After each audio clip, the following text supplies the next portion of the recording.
जय माँ Samalei welcome to my YouTube channel Sambalpuri तुम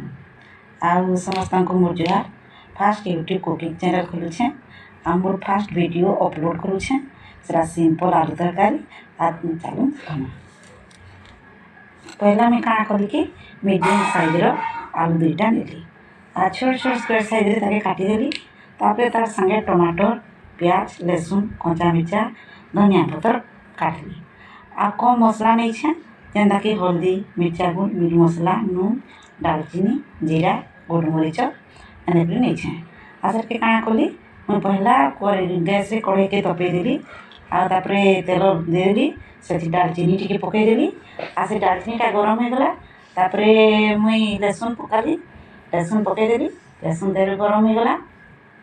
गरम होला परे तेल ताके प्याज पकई देली प्याज पकई देली आउ कंचा मिर्चा पकई देली प्याज कंचा मिर्चा पकई देली आउ सेरा फिर लाल हो गला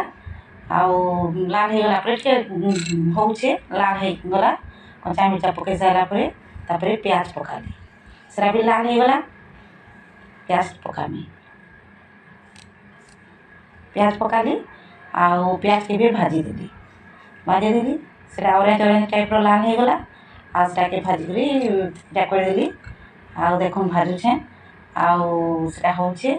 गैस के टिके कम कर दीछे आउ तापर सब भजा होछे तापर सेतिरे आलू पकई देली आलू भी तेहरु गरम होछे गरम होके जेते बेले सेरा ऑरेंज ऑरेंज हे जिबा सेरा के भी ऑरेंज होछे तना पका होछे आलूटा पका होला परे मुई फिर ताके घाटी देली और तापर नून पकई देली आउ ताके टिके ढाकी देली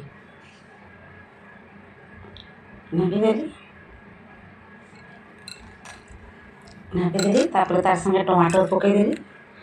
टमाटर भी बिली गला सिझी गला आ सिझी गला परे ताके फिर घाटी करे तापर तार ऊपर हल्दी पकाली आउ मीट मसला हल्दी गुंड पकाली मीट मसला पकाली मिर्चा गुंड पकाली आ नून पकाली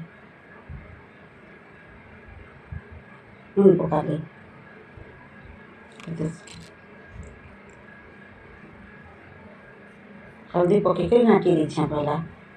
घाटी देली घाटी सारा परे टिके सेटा लाल हो गला मिर्चा गुंड पकई देली तेरु फिर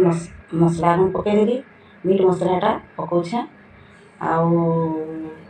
मीट मसला पकई देली तापर नून पकामी पकई देली आटा के घाटुछे घाटी सारा परे फिर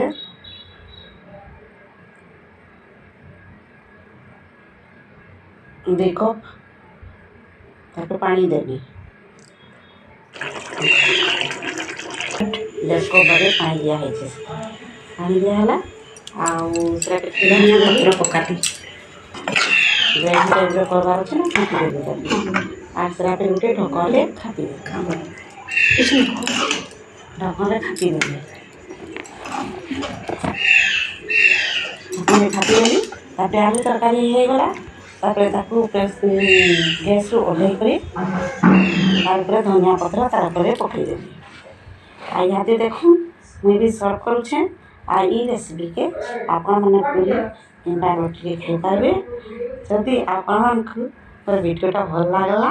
ताले लाइक फॉलो करबे सब्सक्राइब करबे आ बेल आइकन के दबाबे भूलबे नहीं।